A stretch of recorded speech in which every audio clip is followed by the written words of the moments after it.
स्वागत है दोस्तों। आप सुन रहे हैं कहानी वार्ता।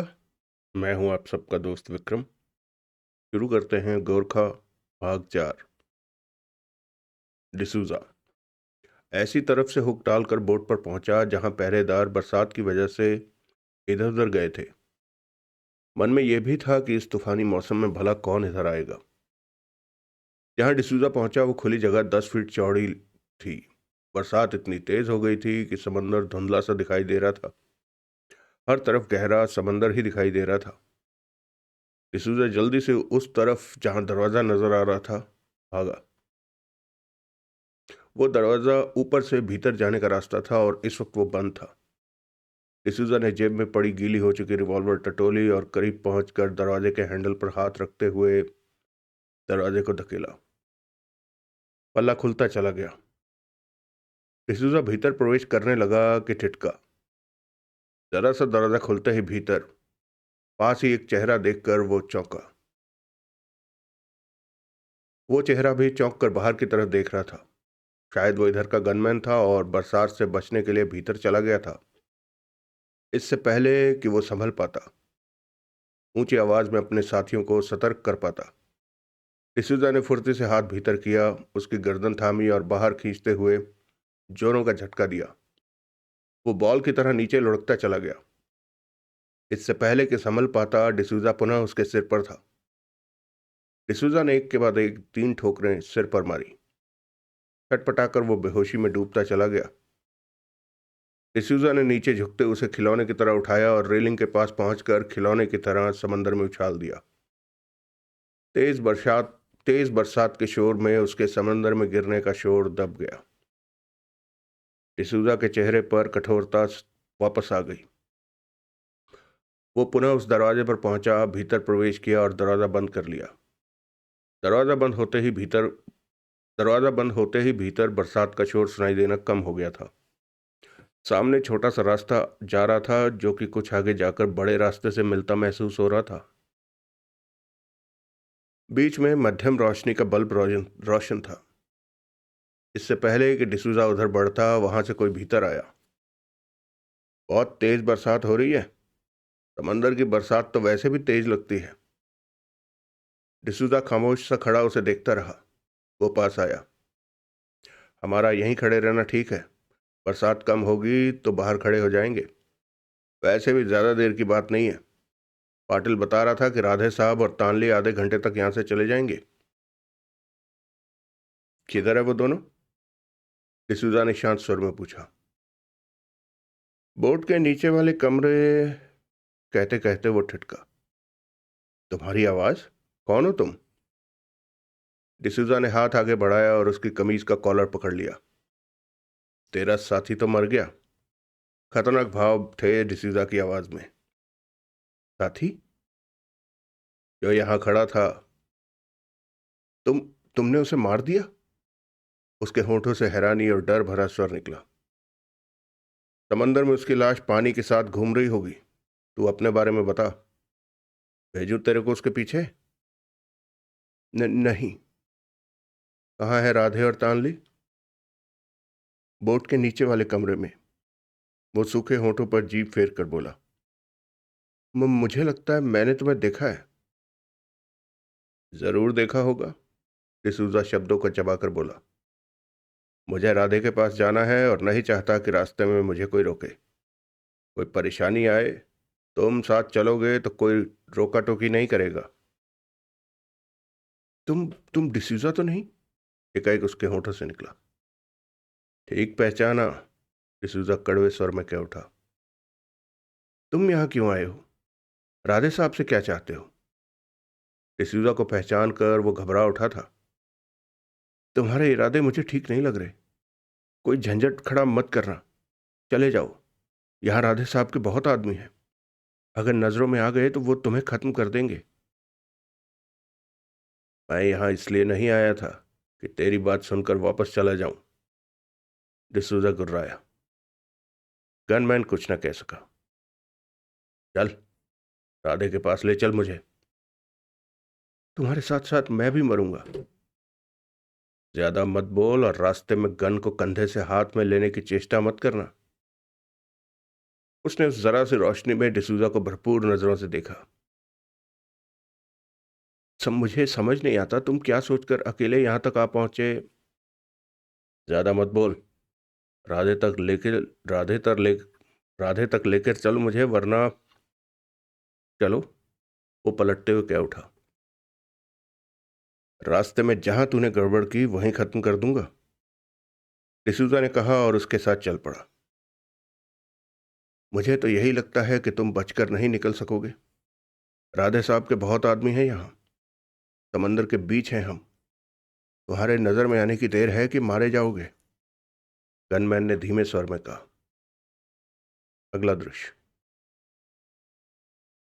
राधे और तानली दोनों ही नशे के सरूर में दिख रहे थे।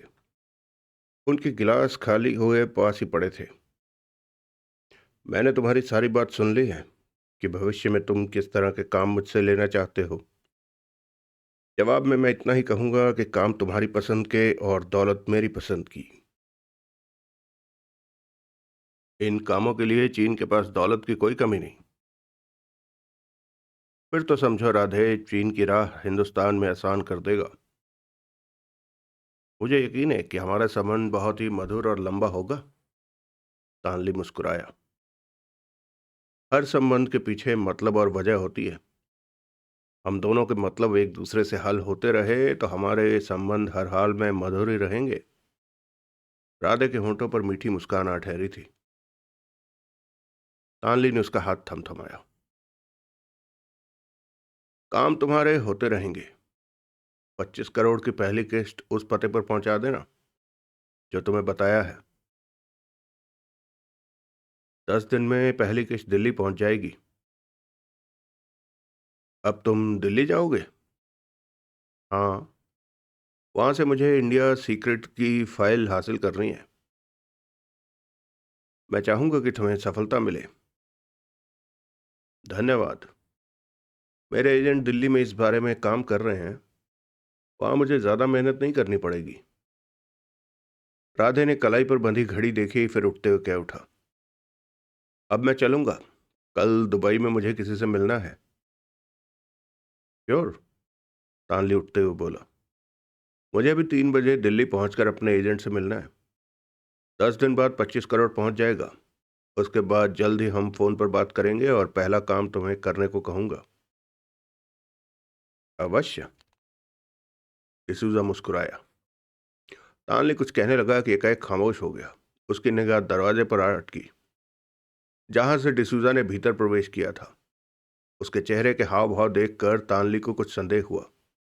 हाथ में रिवॉल्वर भी दबी थी। राधे ने भी उधर देखा और उसके माथे पर बल आ ठहरे। डिसूजा और राधे कुछ पल एक दूसरे को देखते रहे। कौन है ये? तानली ने पूछा।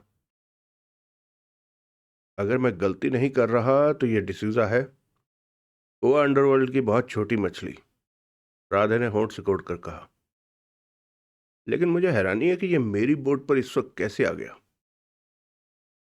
डिसूजा शांत भाव से मुस्कुराया, रिवॉल्वर वाला हाथ हिलाया।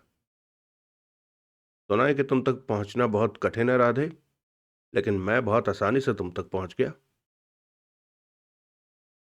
तेरे को मिलना था तो मेरे आदमियों से कह देता। गोवा में मैं तेरे पास आ जाता।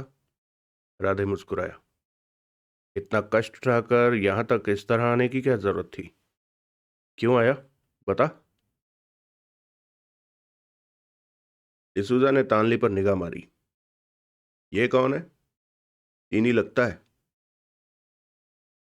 चीनी होना गर्व की बात है, तानली ने चुपते स्वर में कहा। हमारे देश में कहा जाता है कि हिंदुस्तानी होना गर्व की बात है, डिसूजा ने कहा और राधे पर नजरें टिका दी। तेरे को खत्म करने आया हूं। राधे चौंका, फिर मुस्कुराता चला गया। तेरी सोच की हिम्मत है डिसूजा कि तू मुझे यहां खत्म करने आ गया। मुझे तो ये अकेला नहीं लगता, तानली बोला। इसकी बातों से जाहिर है कि ये। तभी डिसूजा को अपने पीछे आहट मिली। वो तेजी से पलटने लगा कि कमर से गन आ लगी। छिटक गया डिसूजा। पीछे वही गनमैन खड़ा था जो उसे यहां तक लाया था। रिवॉल्वर फेंको। पीछे से गनमैन गुर्राया। डिसूजा ने रिवॉल्वर गिरा दी। होंठ भिज गए थे उसके। राधे साहब, पीछे खड़ा गनमैन कह उठा, इसे मैं ही यहां तक लाया था। ना लाता तो ये मुझे मार देता। बाहर पहुंचते ही इसने मेरे सिर पर चोट मारकर मुझे नीचे गिरा दिया। इसने समझा कि मैं बेहोश हो गया, लेकिन होश में था मैं। मिनट भर के लिए मेरे होश गुम हुए थे कि फिर ठीक हो गए। राधे डिसूजा को खा जाने वाली निगाहों से घूरता आगे बढ़ा और नीचे गिरी उसकी रिवॉल्वर उठा ली। चेहरे पर अब खतरनाक भाव नाचने लगे थे। यहां पहुंचकर तूने अपनी जिंदगी की सबसे बड़ी बेवकूफी की है। शब्दों को चबाते कह उठा राधे। तू मेरी जान क्यों लेना चाहता है? मुझे ये बात जानने की भी जरूरत नहीं है। डिसूजा मौत सी नजरों से राधे को देखता रहा। राधे ने रिवॉल्वर की नाल डिसूजा की छाती पर रख दी। कितने आदमी साथ लाया है तू अपने? राधे ने मौत भरे स्वर में कहा। मैं तो खुद किसी के साथ आया हूं। यहां तक आने का काम मेरा नहीं, किसी और का है। किसी और का? राधे चौंका। कौन है वो? वो इधर ही आने वाला है, मिल लेना, डिसूजा ने कड़वे स्वर में कहा। वो इधर आ रहा है तो मैं मिल ही लूंगा। फिर तेरे को जिंदा रखने की क्या जरूरत है? राधे और डिसूजा की मौत भरी नजरें मिली। डिसूजा की कमर में गन लगी थी। छाती पर रिवॉल्वर रखी रखी हुई थी। वो इस स्थिति में नहीं था कि अपने बचाव में कुछ भी कर पाता। डिसूजा की आंखों में झांकते हुए राधे रिवॉल्वर के ट्रिगर पर उंगली कसने लगा। उसी पल फायर का धमाका हुआ और डिसूजा को कवर किए खड़ा गनमैन डिसूजा से टकराता नीचे गिरता चला गया। राधे चौंका। मौका देख डिसूजा राधे के रिवॉल्वर वाले हाथ को पकड़कर नीचे झुकाता चला गया। वो नहीं जानता था कि पीछे कौन है, परंतु इतना समझ गया था कि उसे कवर करने वाला गनमैन सलामत नहीं रहा। तभी राधे की निगाह दरवाजे पर खड़े देवराज चौहान पर पड़ी। ये सब देखकर चंद कदमों के फासले पर खड़ा तानली चौंका। जाने क्यों उसे लगा कि भारी गड़बड़ होने वाली है। उसने गर्दन घुमाकर सामने नजर आ रही खिड़की को देखा, जिसके पल्ले बंद थे। राधे ने रिवॉल्वर थामे रखी। डिसूजा उसके रिवॉल्वर वाली कलाई को नीचे झुका चुका था। साथ ही झुके झुके डिसूजा ने अपने सिर की जोरदार चोट उसके पेट पर की। राधा के होंठों से पीड़ा भरी कराह निकली और पीछे को लड़खड़ाया। रिवॉल्वर छूट गई, जिसे कि डिसूजा ने फौरन उठा लिया। तानली जरा जरा करके खिड़की की तरफ सरकने लगा। देवराज चौहान रिवॉल्वर थामे एक कदम और भीतर आ गया। राधे संभला, ठिठक कर डिसूजा और फिर देवराज चौहान को देखा। उसके होंठ भिज गए थे। उसके माथे पर उखड़ेपन के बल नजर आ रहे थे। डिसूजा के चेहरे पर जहर भरी मुस्कान उभरी। राधे, तेरा तो खेल खत्म, डिसूजा कड़वे स्वर में कह उठा। राधे की निगाह देवराज चौहान पर जा टिकी। तुम मुझे मारने आए हो? राधे ने पूछा। हाँ। देवराज चौहान के चेहरे पर सख्ती थी। मैं तुम्हें नहीं जानता। ऐसे में तुम्हारी मेरी दुश्मनी इस हद तक कैसे पहुंच गई कि तुम मुझे मारने आ गए? देवराज चौहान उसे देखता रहा। कौन हो तुम? राधे ने पूछा। शांताराम मलानी का नाम सुना होगा तुमने? देवराज चौहान ने सपाट स्वर में कहा। राधे चौंका। क्या कहना चाहते हो तुम? उसकी बेटी को तो तुम भूले नहीं होगे? देवराज चौहान एकटक उसे देख रहा था। राधे चिहुक उठा। उसकी आंखें सिकुड़ गई। तुम हो कौन? मुफ्त का हत्यारा, देवराज चौहान उसी लहजे में कह रहा था। तुमने शांताराम मलानी की बेटी की इज्जत खराब की और उसकी हत्या करके लाश समंदर में फेंक दी। मलानी अपनी बेटी की मौत का बदला तुमसे लेना चाहता है, तुम्हें खत्म कर देना चाहता है। उसने मुझे ये काम करने को कहा। वो सच में इस वक्त अपनी बेटी की मौत से बहुत दुखी था, तो मैंने तुम्हारी हत्या मुफ्त में करने का वायदा कर दिया। पागल हो तुम? ऐसे काम भला मुफ्त में होते हैं? मैं तुम्हें करोड़ों की दौलत दूंगा, तुम। राधे, डिसूजा हंसा। लालच मत दे इसे। राधे ने डिसूजा को घूरा, फिर आंखें सिकोड़कर देवराज चौहान को देखा। आखिर तुम हो कौन? देवराज चौहान। देवराज चौहान? राधे उसी हालत में बोला। कौन देवराज चौहान?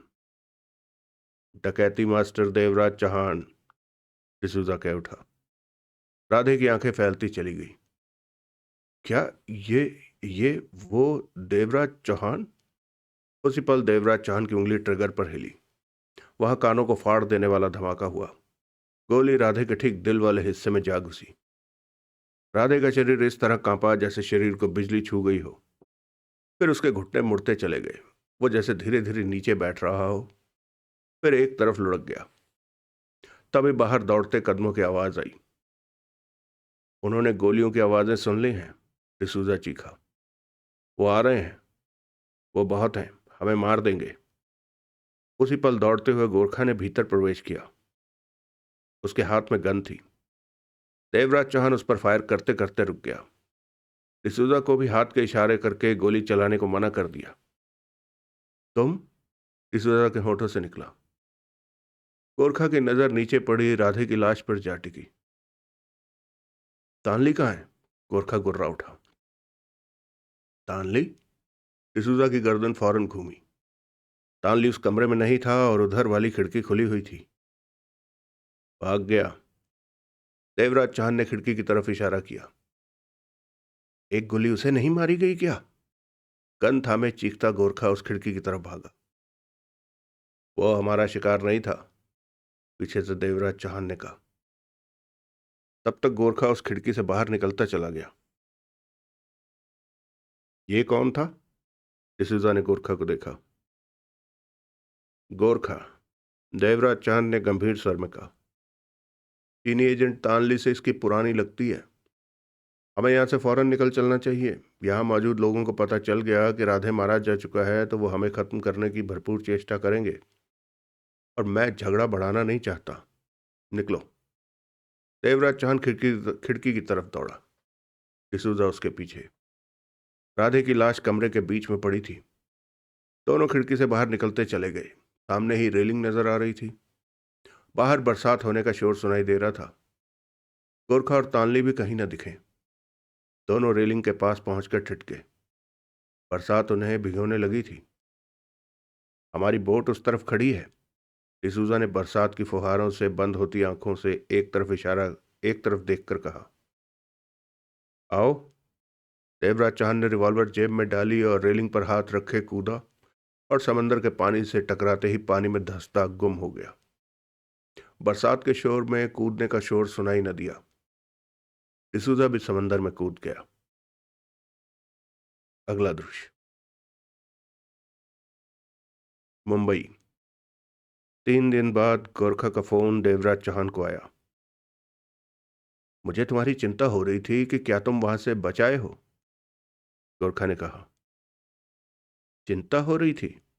देवराज चौहान मुस्कुराया। तभी 3 दिन बाद फोन किया? फुर्सत कहाँ थी मुझे, गोवा में तानली को तलाश करने में व्यस्त था। अभी गोवा में ही हो? नहीं, गोवा से मैं रात को ही आ गया था और आज कुछ वक्त पहले ही इत्तेफाक से तानली को देखा। वो कहाँ टिका हुआ है मैंने देख लिया है। रात को उसके पास जाऊंगा। उसे खत्म करने? वार्निंग देने कि इस देश से चला जाए, वरना। मैं तुम्हें 2 बार बचा चुका हूं। हाँ। तीसरी बार की आशा मुझसे मत लगाना। इस बार इत्तेफाक से शायद तुम्हें बचाने ना पहुंच पाऊं। 2 बार के लिए धन्यवाद। सच में दोनों बार तुमने मुझे मौके पर बचाया। मेरी मानो तो तानली का ख्याल छोड़ दो। वो मेरा पुराना दुश्मन है। उसे सामने देखकर मैं चैन से नहीं रह सकता। गोरखा की आवाज इस बार सख्त हो गई थी। फिर जो मन में आए करो। अगर तुम मेरा साथ दो तो। तानली से मेरी कोई दुश्मनी नहीं। मुझे इस मामले में खींचने की चेष्टा न करो, देवराज चौहान ने कहा और फोन बंद कर दिया। अगला दृश्य। गोरखा कार रोककर बाहर निकल आया। चारों ओर अंधेरा छाया हुआ था। रात के 12 बज रहे थे। चहल पहल समाप्त हो चुकी थी। इक्का दुक्का वाहन कभी कभार गुजर जाता था। पास ही वृक्षों की लंबी कतार थी। उससे कुछ हटकर अरोहा होटल के पिछवाड़े की दीवार थी। आगे बढ़कर उसने पेड़ के साथ टेक लगाकर सिगरेट सुलगा ली। उसकी चौकन्नी नजरें चारों ओर के खामोश वातावरण का निरीक्षण कर रही थी। कश लेने पर सिगरेट की रोशनी अंगारे समान चमक उठती थी। जब विश्वास हो गया कि कोई उसे नहीं देख रहा है तो सिगरेट को फेंक कर जूते से मसला और फिर सावधानी से दीवार की ओर बढ़ गया। दीवार करीब 7 फुट ऊंची थी। उसे फांदने के लिए उसने 2 छलांगे भरी। पहली में वो दीवार के ऊपर था और दूसरी में अंदर। नीचे गिरते ही वो दम साधे लेट गया। उसके कूदने से जो दबी दबी आवाज हुई थी उसके कारण कोई खतरा नहीं आया। ये देखकर उसने चैन की सांस ली। होटल के अंदर से हल्का हल्का शोर उसे सुनाई पड़ रहा था। कुछ लोगों की रंगरलियां आधी रात बीतने के पश्चात भी समाप्त नहीं हुई थी। वो लेटे लेटे ही आगे की ओर सरकने लगा। कुछ गज पर होटल की इमारत शुरू हो जाती थी। चाहता तो दौड़कर ही वो वहां पहुंच सकता था, किंतु इससे खतरा उत्पन्न हो सकता था। अगर कहीं से कोई अचानक प्रकट हो गया तो उसका प्लान चौपट हो सकता है। कुछ ही देर में वो इमारत की दीवार से सटा था। उसने नजर उठाकर ऊपर देखा। असंख्य कमरों की खिड़कियां उसे नजर आई, कुछ खुली हुई और कुछ बंद। कईयों में लाइटें जल रही थी और कईयों में नहीं। उसकी नजर एक खिड़की पर जाकर अटक गई। भीतर से रोशनी की लकीर बाहर आ रही थी। वो खुली हुई थी। वो करीब चौथी मंजिल पर थी। उस खिड़की से नजरें हटाकर उसने आसपास देखा। वहां किसी की उपस्थिति न थी। वो दीवार में वो दीवार से सटे ही सटे अंधेरे में आगे बढ़ने लगा। उसका निशाना बरसाती पानी की पाइप थी जो उस खिड़की के पास से होकर जा रही थी। चेहरे पर शांति के भाव थे। उसे पूरा विश्वास था कि आज वो अपने काम में सफल होकर रहेगा। वो बिना किसी रुकावट के आगे सरकता जा रहा था। पाइप 6 फुट की दूरी पर ही रह गई थी कि एकाएक वो ठिठक गया। उसके दिल ने धड़कना बंद कर दिया। केवल कुछ क्षणों के लिए उसने अपने शरीर को दीवार से चिपका लिया। इमारत के दाईं तरफ से 2 व्यक्ति प्रकट हुए थे। उनके शरीर पर पड़ी वेटर की सफेद वर्दी दूर से ही चमक रही थी। वो ड्यूटी ऑफ होने पर वापस अपने क्वार्टर में जा रहे थे शायद। गोरखा ने अनुमान लगाया कि वो दोनों उसके पास से ही होकर गुजरेंगे। उसका दिल धड़क उठा। अगर कहीं इनकी नजर पड़ गई तो मजबूरन इन्हें ठिकाने लगाना पड़ेगा। उसका दिल कठोर हो उठा। वैसे इसकी आशा कमी थी कि वो उसे इतने गहरे अंधेरे में देख सकेंगे, लेकिन अभी इस बारे में कुछ नहीं कहा जा सकता था। नजर पड़ भी सकती थी और नहीं भी। 50% चांसेस दोनों ओर थे। वो दोनों मस्ती से बातें करते हुए क्षण प्रति क्षण उसके समीप पहुंचते जा रहे थे। गोरखा की पुतलियां उनके साथ साथ घूमती जा रही थी। करीब 3 फुट की दूरी से वो बातें करते हुए गुजर गए। गोरखा ने चैन की सांस ली। क्वार्टरों की ओर बढ़ते हुए वो दोनों अंधेरे में गुम हो गए तो गोरखा तुरंत पाइप के पास पहुंचा और आसपास नजर मारकर तेजी से पाइप पर चढ़ने लगा। उसने जूते उतारने की जरूरत महसूस की। उसका लक्ष्य तो वो खिड़की थी जिसमें से रोशनी छन छन कर बाहर आ रही थी। लगभग 1 मिनट वो खिड़की के पास रुक गया। पाइप के सहारे 4 मंजिल तक चढ़ते समय वो एक पल के लिए भी न रुका था। अब वो चढ़ाई सांस को संयत करने लगा था। फिर उसने नीचे देखा। वहां अंधेरे के सिवाय और कुछ न नजर आया। उसने एक हाथ से पाइप को थामा और दूसरे हाथ से खिड़की की चौखट पकड़कर झूल गया। दूसरा हाथ चौखट पर रखकर अपने शरीर को ऊंचा उठाया और नीचे से सरकते हुए कमरे में प्रवेश कर गया। यह ड्राइंग रूम था। फर्नीचर ढंग से सजाया हुआ पड़ा था। कोने में फोन पड़ा था। उसके समीप ही पड़ी कुर्सी पर बैठा था चीन का खतरनाक जांबाज जासूस तानली। वो लोमड़ी की तरह चालाक और हिरण की तरह फुर्तीला था। मौत को उसके करीब आना भी पसंद नहीं था। इस समय वो मेकअप में था और गोरखा उसे पहले ही पहचान चुका था। पूरा चीन उस पर नाज करता था। बड़े से बड़े अपराधी भी उससे पनाह मांगते थे। अचानक गोरखा के होंठों पर कटु मुस्कान दौड़ गई। उसने एक ही नज़र में पहचान लिया कि कुर्सी पर बैठे ही बैठे तानली की आंख लग गई है। कमरे में प्रवेश करते समय जरा सी भी आहट ना हुई थी। नहीं तो उसकी आंख जरूर खुल जाती। वो जानता था कि अगर मक्खी भी भिनभिनाती तो तानली के हाथ में रिवॉल्वर आ जाता है। इसलिए तो गोरखा शुरू से ही बेहद सावधानी बरत रहा था। दुश्मन को कमजोर समझने वाला इंसान खुद कमजोर होता है। वो सतर्क कदमों से उसे देखते हुए दूसरे कमरे में समा गया। तानली कुर्सी पर वैसे ही बेसुध पड़ा हुआ था। वहां अंधेरा था। उसने अपनी जेब से पेंसिल टॉर्च निकालकर जला ली। एक मध्यम सी रोशनी का घेरा चारों ओर फैलने लगा। फिर वो एक मेज की ओर बढ़ा जिसमें तीन ड्रॉर थे। वो टॉर्च की रोशनी में उन ड्रॉर को खोलकर तलाशी लेने लगा। एक ड्रॉर खोलते ही उसकी नज़र रिवॉल्वर पर पड़ी।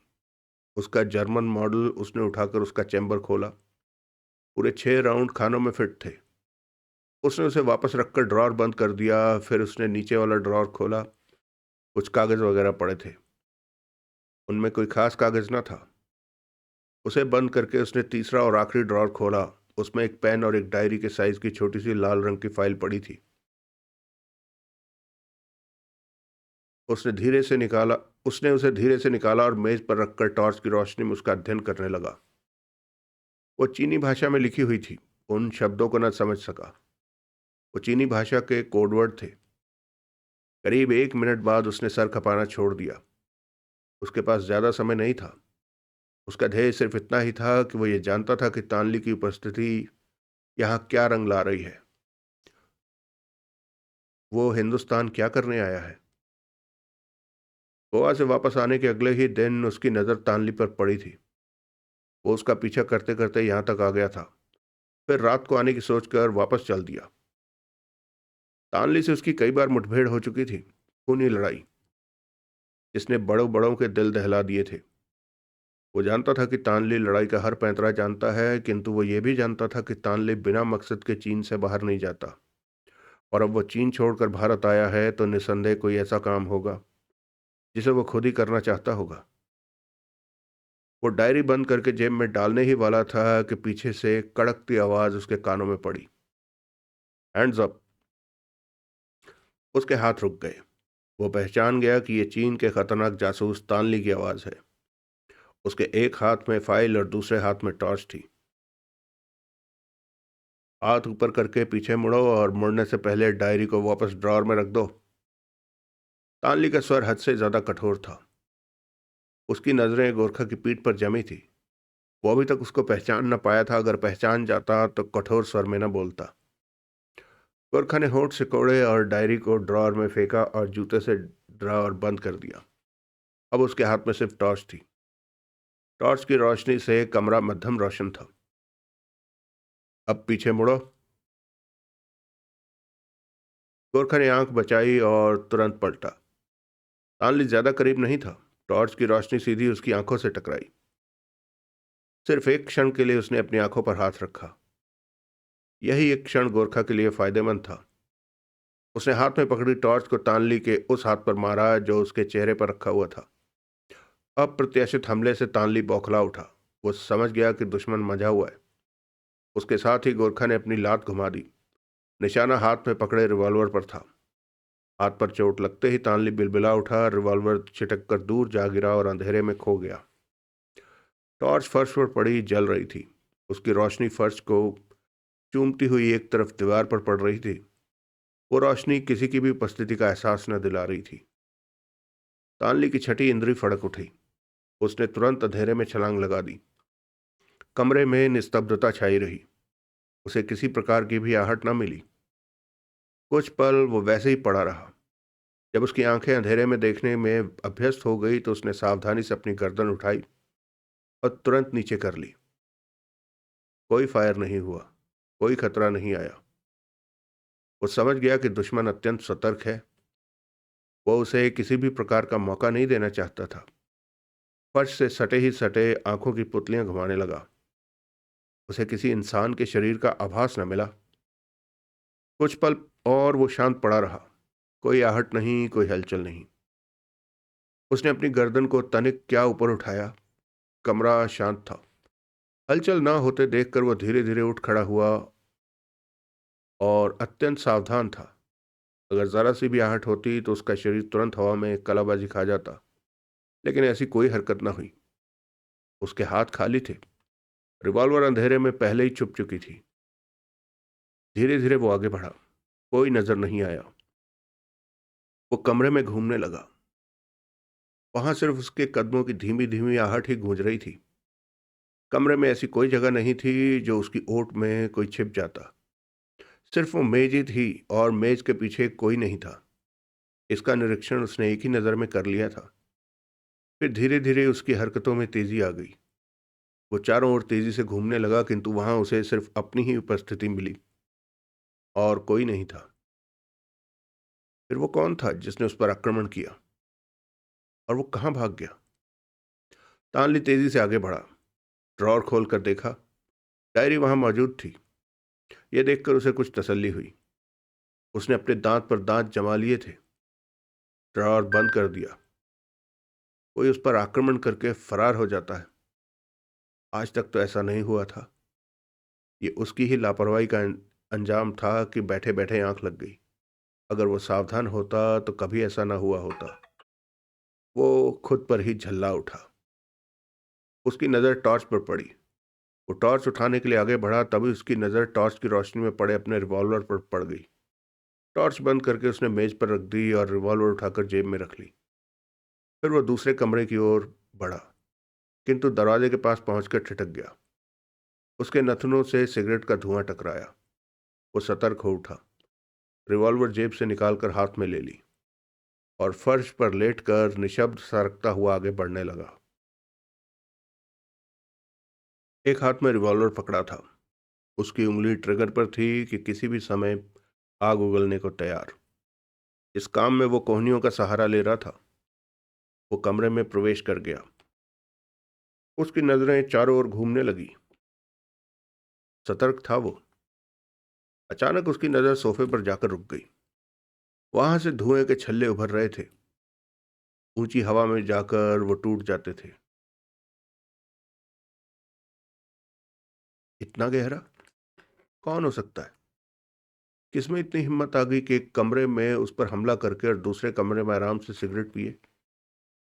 या तो वो इंसान उसके बारे में सही प्रकार से जानता नहीं है, और अगर जानता है तो काफी खतरनाक है। उसने अपने सूखे होंठों पर जीभ फेरी। कुछ पल तो वो उड़ते धुएं को देखता रहा, फिर रिवॉल्वर पर नजर मारकर उठ खड़ा हुआ। अब वो धीमे धीमे सोफे की ओर बढ़ रहा था। दिल हथौड़े के समान बज रहा था। उत्तेजना के कारण उसका चेहरा लाल हो गया था। वो उसके पास पहुंच गया। उसके जूते उसे नजर आए जो आपस में बज रहे थे। उसने अपना रास्ता बदला और उसके सर की ओर पहुंच गया। हाथ में पकड़े रिवॉल्वर को उसके सर से सटाता हुआ बोला, अब ज्यादा चालाकी दिखाने की कोशिश न करना। तुम्हारी हालत इस समय नाजुक है। चुपचाप खड़े हो जाओ। कहने का ढंग बेहद खतरनाक था। शायद उसने अभी तक गोरखा का चेहरा नहीं देखा था। तुम्हारी तबीयत तो ठीक है ना तानली? गोरखा पलट कर बोला। उसने हाथ में जलती सिगरेट पकड़ी थी। तानली को अपना मस्तिष्क तूफानी गति से उड़ता हुआ महसूस हुआ। एक तो उसकी आवाज से उसे झटका लगा, और दूसरा उसका चेहरा देखते ही वो चिंक पड़ा। गोरखा, जिस इंसान की उसने कल्पना भी न की थी, वो उसके सामने था। रिवॉल्वर वाला हाथ ढीला पड़ गया। सूखे होठों पर जबान फेरते हुए वो गोरखा को घूरता रहा। तुम?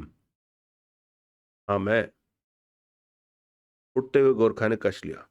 पहचाना नहीं क्या? स्वर में हल्का सा व्यंग था।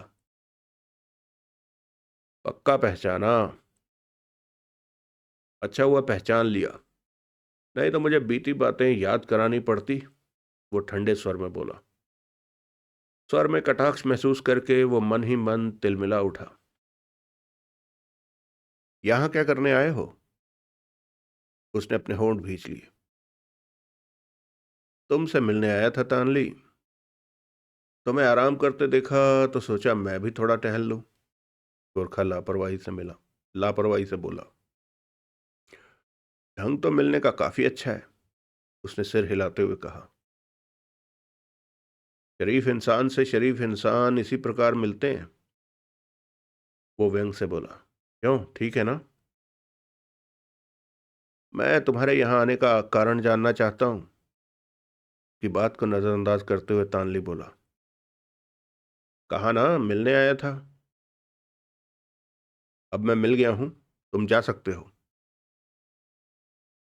कुछ कहना भी है? सिगरेट का कश लेते हुए उसे एक और उछाल दिया। क्या कहना है? वो झल्ला पड़ा। इतना गर्म होने की जरूरत नहीं है, गोरखा गुस्से से बोला। तानली होंठ भींच कर रह गया। तुम चीन छोड़कर हिंदुस्तान क्या करने आए हो? गोरखा अपनी नजरें उसके चेहरे पर जमा कर बोला। अब स्वर में ठंडापन आ गया था। तानली उसे घूरने लगा। मैं तुम्हें इस बात का उत्तर देने की आवश्यकता नहीं समझता, वो लापरवाही से बोला।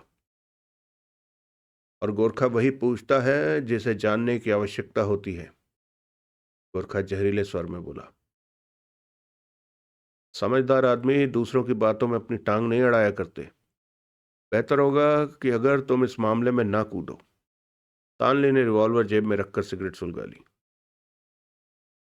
बात को टालो नहीं तानली, मेरी बात का जवाब दो। उसका स्वर कठोर हो गया। तानली उसे देखता हुआ बोला। सॉरी गोरखा, मुझे अफसोस है कि मैं तुम्हारी बात का उत्तर नहीं दे सकता। अगर तुम यही सोच कर आए थे कि मुझसे उत्तर मिलेगा तो तुम्हें निराशा होगी। गोरखा कभी निराश नहीं होता। इंसान को आशावादी होना चाहिए। फिर कुछ क्षण रुक कर बोला। अगर तुम यहां अपने गंदे हाथ फैलाने आए हो तो मैं तुम्हारे हाथ काट दूंगा। उसका स्वर दरिंदगी से भरा था। इस बारे में तुम चिंता ना करो, मेरा ऐसा कोई इरादा नहीं है। मैं सप्ताह के भीतर ही वापस चीन चला जाऊंगा। उसका स्वर कुछ चिंतित हो गया था। वो गोरखा से उलझना नहीं चाहता था। और इस सप्ताह में यहाँ क्या करोगे? मैं अच्छी तरह जानता हूँ, तुम जहां भी उपस्थित रहोगे उसका कोई खास कारण होगा। तुम तो एक सप्ताह में ही पूरे भारत को हिला सकते हो। मुझे तुम्हारा यहाँ एक सप्ताह रहना भी गवारा नहीं। आखिरी शब्द उसने लापरवाही से कहे थे। लगता है मुझसे घबरा रहे हो, तानली मुस्कुरा पड़ा। ये बात करने से पहले जरा हमारी पिछली मुलाकातों पर नजर मार लो। वैसे हमारी ज्यादातर मुलाकातें चीन में ही हुई हैं और चीन ही तुम्हारी जन्मभूमि है। वहां का पत्ता भी तुम्हारे इशारे बिना नहीं हिलता, किंतु मैंने सब कुछ हिला दिया था। तुम्हें भी, गोरखा जहरीले स्वर में बोला। गोरखा, तानली तेज स्वर में बोला। गोरखा के होंठों पर व्यंग भरी मुस्कान आ गई। लगता है मेरी बात बुरी लग गई। उल्टा तीर अपने को लगता देखकर वो बेचैन होकर तिलमिला उठा। जब तुम मुझसे घबरा नहीं रहे तो मेरे काम के बीच दखलंदाजी क्यों कर रहे हो? वो झल्ला पड़ा। जिस देश में मैं पैदा हुआ हूं वहां तुम कोई भी गलत हरकत करो, मुझे ये पसंद नहीं। और अगर मुझसे टकराने का इरादा है तो कहो, मैं 2 दिन के भीतर ही चीन में प्रवेश कर जाता हूं। गोरखा दांत भींच कर बोला। तानली सिर्फ उसे देखता रह गया। याद रखो तानली, मैं तुम्हारा कोई गलत कदम पसंद नहीं करूंगा। और अगर तुम कोई गलत कदम उठाना चाहोगे तो मत भूलो गोरखा, अगर मैं हिंदुस्तान से टकराया तो दोनों का नुकसान होगा। वो आंखें मिचमिचा कर बोला। तभी तो कहता हूं वापस चले जाओ, गोरखा लापरवाही से बोला और खुली खिड़की की तरफ बढ़ गया। आशा है तुम दोबारा मिलने का मौका नहीं दोगे। तानली तड़प कर रह गया। वो गोरखे को आंखों से ओझल होता देखता रहा, फिर झल्लाकर सिगरेट फेंकी और बेचैनी से कमरे में टहलने लगा। गोरखा को उसने कई बार समाप्त करने की कोशिश की थी, किंतु खुद अपनी जान ही कठिनता से बचा पाया था। वो हाथ में आकर निकल जाता था। उसके साथ कई बार मुठभेड़ हो चुकी थी। दोनों बराबर ही रहते थे, किंतु अंत में गोरखा किसी न किसी प्रकार उसे चकमा दे ही जाता था और वो हाथ मलते रह जाता था। मन ही मन हर बार गोरखा के फरार होने की कला की प्रशंसा जरूर करता और यही सोचता कि अगली बार उसे हाथ से नहीं निकलने देगा। और अब उसे अपने काम में दखल देते देखकर वो गुस्से से बल खाने लगा। उसे हरगिज ये पसंद नहीं था कि कोई उसके काम में दखल दे। अपने मेज के नीचे पड़ी शराब की बोतल उठाई और मुंह लगाकर कुछ घूंट कंठ में उतारे। छाती आग के समान जल रही थी, लेकिन ऐसा करने में उसे शांति मिली। टहलते हुए वो गहराई में सोच रहा था। चेहरे पर इस समय कुछ चिंता के लक्षण थे। गोरखा ने जो कहा है निसंदेह वो करके रहेगा, और तानली जो यहाँ करने आया है उसे किए बिना वो वापस चीन लौट नहीं सकता। खाली हाथ वापस लौटने में उसकी बदनामी होगी, और अपनी बदनामी वो हरगिज पसंद नहीं कर सकता। वो इस मुसीबत या गोरखा का हल सोचने लगा कि कैसे इससे छुटकारा पाया जाए। वो जानता था कि कोई बड़ी बात नहीं कि गोरखा उसका काम असफल बना दे। तो इसका मतलब पहले उसे गोरखा की ओर अपना ध्यान लगाना पड़ेगा। उसने अपनी मुट्ठियां उत्तेजनावश कसकर भींच ली। फिर उसने सिगरेट सुलगाकर गहरा कश लिया और फोन की ओर बढ़ गया। सिगरेट होठों से लगाकर उसने एक हाथ से रिसीवर उठाया और दूसरे हाथ की उंगलियों से डायल घुमाने लगा। फिर कश लेकर सिगरेट हाथ में पकड़ ली। हेलो। दूसरी ओर से रिसीवर उठाते ही उसने कहा, किसे मिलना है? दूसरी ओर से आदरपूर्वक कहा गया। लहजा चीनी था। चांग, मैं बोल रहा हूं। ओह, आप? चांग का स्वर कुछ हड़बड़ा गया। क्या कर रहे हो? कुछ नहीं बॉस, यूं ही समझो कि आपके फोन का इंतजार कर रहा था। मुझे मत समझाया करो। जी जी। वो बेहद बौखला उठा। मेरी बात पर गौर करो, जो मैं कहने जा रहा हूं। तानली एकदम स्वर में बोला। फोन पर कुछ क्षण के लिए निस्तब्धता छा गई थी। यहां गोरखा मौजूद है। गोरखा? चांग चिहुक पड़ा। Shut up. तानली दबे स्वर में बोला। बीच में मत टोको और मेरी बात गौर से सुनो। यहाँ गोरखा मौजूद है और कुछ देर पहले मेरे पास आया था। वो मुझे उस काम से रोकना चाहता है जो मैं करना चाहता हूँ। समझ रहे हो मेरी बात? Yes boss. क्या वो ये जानता है कि आपके यहाँ आने का मकसद क्या है? नहीं, उसे इस बारे में कुछ भी मालूम नहीं और होना भी नहीं चाहिए। वैसे मुझे आशा है कि वो जल्द ही जान जाएगा। तुम गोरखा को उतनी अच्छी तरह से नहीं जानते जितना मैं जानता हूँ। जी? चांग आदरपूर्वक बोला। और मैं चाहता हूं कि तुम गोरखा को अपने चक्कर में फंसा लो, जैसे कि कुछ देर के लिए उसका ध्यान मेरी ओर से हट जाए और तब तक मैं अपना काम पूरा कर लूं। लेकिन बॉस, चांग का स्वर कुछ विचलित हुआ, आप इस काम को अकेले करेंगे तो चारों ओर खतरा ही खतरा होगा। अगर आप चांग, तानली कठोर स्वर में बोला, तुम मेरे बॉस नहीं, मैं तुम्हारा बॉस हूं। मुझे खतरों से खेलने की आदत है। एक बात का ध्यान रखना, मेरे काम की अपेक्षा तुम्हारे काम में खतरा है। गोरखा से बड़ा खतरा शायद ही इस दुनिया में कहीं हो। तानली ने कश लेकर सिगरेट को फोन के पास पड़ी एस्ट्रे में मसल दिया। जैसा आपने कहा है वैसा ही होगा। गुड। तानली की आंखों में गहरी चमक आ गई। इस बार गोरखा को मुझसे मात ही मिलेगी। बॉस, अगर आप कहें तो मैं गोरखा को खत्म ही कर दूं। चांग अभिमान भरे स्वर में बोला। बेवकूफ, क्यों अपनी मौत को बुलावा दे रहे हो? इस काम को तुम्हारा बॉस नहीं कर सका, उसे तुम कैसे कर सकोगे? वैसे तुम्हें मरने की इजाजत है। उसे मारो या मरो, लेकिन एक बात का ध्यान रखना, गोरखा मेरे रास्ते में ना आने पाए। सावधान रहना। गोरखा को इतना जोश न दिला देना कि वो तुम्हारा पत्ता ही काट दे। चांग सूखे होंठों पर जीभ फेर कर रह गया। मैं फिर फोन करूंगा। तानली ने रिसीवर रख दिया। उसके होंठ शैतानी मुस्कुराहट के साथ चमक रहे थे। उसे चांग पर पूरा विश्वास था।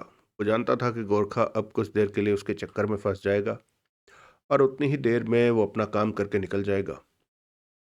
गोरखा की असफलता के बारे में सोचकर वह जहरीले अंदाज में मुस्कुरा उठा और शराब की बोतल की ओर बढ़ गया।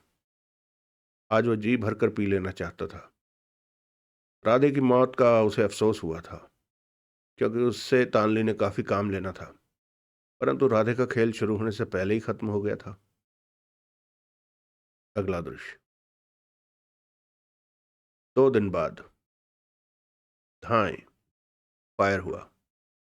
गोली ने खिड़की से प्रवेश किया और कांच की खिड़की तोड़ती हुई बाहर निकल गई। यह शहर का पूर्णतः सुनसान इलाका था। दिन का समय था। गोरखा ने ब्रेक पर पांव दबा दिया। कार के टायर चीख उठे। कार रुक गई। वो फुर्ती से सीट पर लेट गया। विंडस्क्रीन के कुछ टुकड़े उसके ऊपर भी आकर गिरे थे, किंतु उसे कोई नुकसान न पहुंचा। आक्रमणकारी कौन हो सकता है, इस बात पर उसने ज्यादा ध्यान न दिया। लेटे ही लेटे पिछली जेब से रिवॉल्वर निकालकर हाथ में ले ली। इस समय वो बेहद सतर्क था, शिकारी चीते से भी ज्यादा। जब उसने अपने कानों में किसी भी प्रकार की आहट ना सुनी तो धीरे दरवाजा खोला और बाहर झांकने लगा। कोई इंसानी अस्तित्व भी उसकी आंखों के सामने से ना गुजरा। उसने एक ही पल में जान लिया था कि गोली दाईं ओर से चलाई गई है, इसलिए उसने बाईं ओर का दरवाजा खोला था। वो धीरे से सरकता हुआ बाहर निकला और कार की आड़ में हो गया। उसकी निगाहों में आक्रमणकारी को देखने की उत्सुकता थी, किंतु वो नजर नहीं आ रहे थे। उसने झुककर कार के नीचे से दाईं ओर देखा। सड़क के उस पार पेड़ों की ओर से उसे कुछ साए हरकत करते नजर आए। वो उनके चेहरे नहीं देख पाया। कदमों की हरकतों से उसने अंदाजा लगाया, शायद ये कार को घेरेंगे। उसके होंठों पर अजीब सी मुस्कान थिरक उठी। उसकी कार सड़क के लगभग किनारे पर ही थी।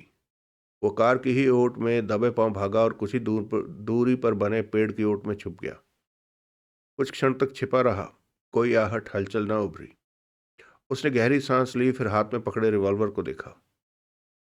इसका मतलब उन लोगों को उसकी हरकत का जरा भी पता नहीं लगा। यह उसके लिए फायदेमंद बात थी। वो सावधानी से वहीं खड़ा उनके कदमों की आहट का इंतजार करने लगा।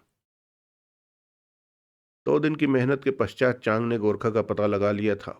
उसे अपनी सफलता देखकर बेहद खुशी हुई थी। 2 दिन से गोरखा इसी सड़क से गुजर रहा था। निश्चित समय पर चांग अपने साथियों सहित यहां आ गया। उसे विश्वास था कि गोरखा आज फिर यहीं से निकलेगा। उसका विश्वास ठीक निकला। उसकी कार निकलती देखकर उसने रिवॉल्वर को सीधा किया और गोरखा पर सर का निशाना लेकर फायर किया था। कार रफ्तार पर थी, इसलिए निशाना चूक गया। इससे पहले कि वह दूसरी गोली चलाता, गोरखा कार रोककर फुर्ती से सीट पर लेट गया था। उसकी और आसपास छुपे साथियों की नजरें गोरखा की कार पर जमी रही। हाथ में पकड़े रिवॉल्वर हर समय आग उगलने को तैयार थे, किंतु गोरखा की छाया उन्हें फिर नजर न आई। उनके चेहरे पर मायूसी छा गई थी। चांग के चेहरे पर कुछ ज्यादा ही थी। वो ये सोचकर आया था कि आज गोरखा को वो समाप्त कर देगा। चीन में तानली के पश्चात उसी का नंबर आता था। उसके साथियों ने चांग पर नजर मारी, जैसे पूछ रहे हों कि अब क्या करना है। चांग ने अपनी नजरें कार पर जमा दी। उन्हें फिर गोरखा की झलक न मिली। 2 मिनट बीत चुके थे। चांग की सहन शक्ति समाप्त होती जा रही थी। फिर वो रिवॉल्वर उंगली में नचाता हुआ धीरे से बोला, तुम सब लोग बिखर जाओ और फिर सावधानी से कार की ओर बढ़ो। जिसने लापरवाही बरती वो अपनी मौत का खुद जिम्मेदार होगा। उसे देखते ही समाप्त कर दो, क्विक। आदेश मिलने की देरी थी। उसके सारे साथी बिखरते चले गए। खुद वो रिवॉल्वर हाथ में लिए पेड़ की ओट में हो गया। नजरें कार पर ही जमी थी, किंतु उसने आगे बढ़ने की कोशिश नहीं की। वो नहीं चाहता था कि कोई गोली आए और उसका काम तमाम कर दे। तानली से उसने वादा किया था कि गोरखा को अपने चक्कर में डाल लेगा। वो जानता था कि अगर तानली गोरखा की वजह से अपने काम में असफल रहा तो उसका नतीजा खुद उसे ही भुगतना पड़ेगा। इसलिए वो गोरखा को बिल्कुल ही समाप्त कर देना चाहता था। वैसे भी उसकी तमन्ना थी कि उसका नाम देश विदेश में जाना जाए, और ये तभी हो सकता था जब वो गोरखा को समाप्त कर दे। और इससे बढ़िया मौका भला उसे कब मिलेगा। गोरखा कार में ही था। वो बाहर नहीं निकला, ऐसा उसका विश्वास था, और अभी उसके साथियों की गिरफ्त में होगा। उसने उन पर नजर मारी। सब सावधानी बरतते हुए कार की ओर बढ़ते जा रहे थे। उसके होंठों पर जहरीली मुस्कान थिरक उठी। जब उसके साथी कार के काफी समीप पहुंच गए तो वो हिला। अपने साथियों के सामने वो कमजोर नहीं बनना चाहता था। तुरंत उनके पास पहुंच गया।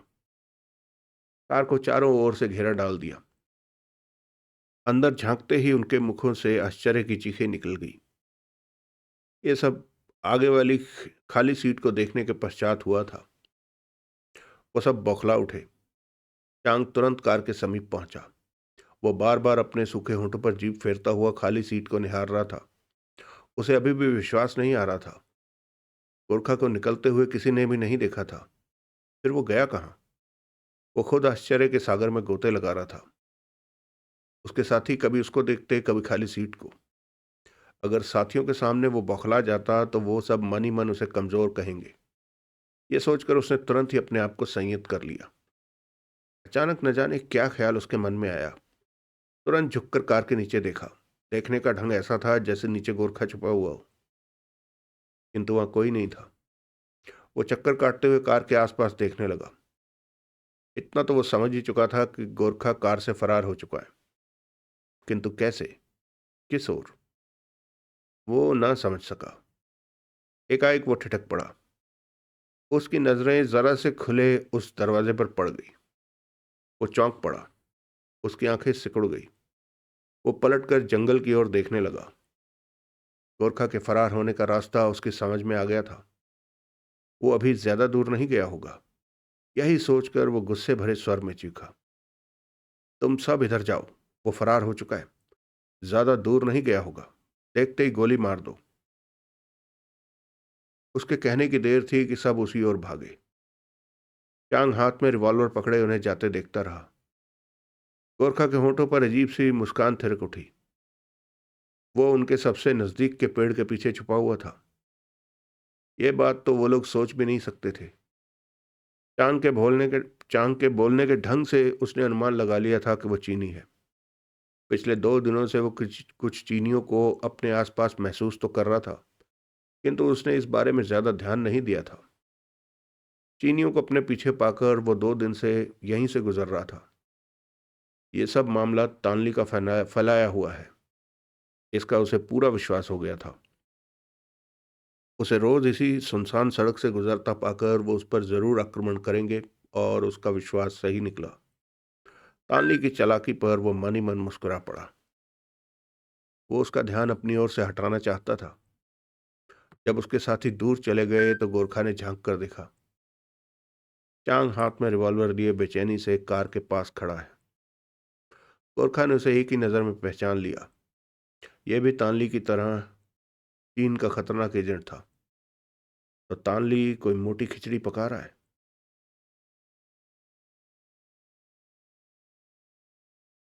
हाथ में पकड़े रिवॉल्वर को जेब में डाल लिया। फिर मौका पाकर पेड़ के नीचे से निकला और कार के समीप चांग के पास पहुंच गया। चांग को उसकी आहट भी ना हुई।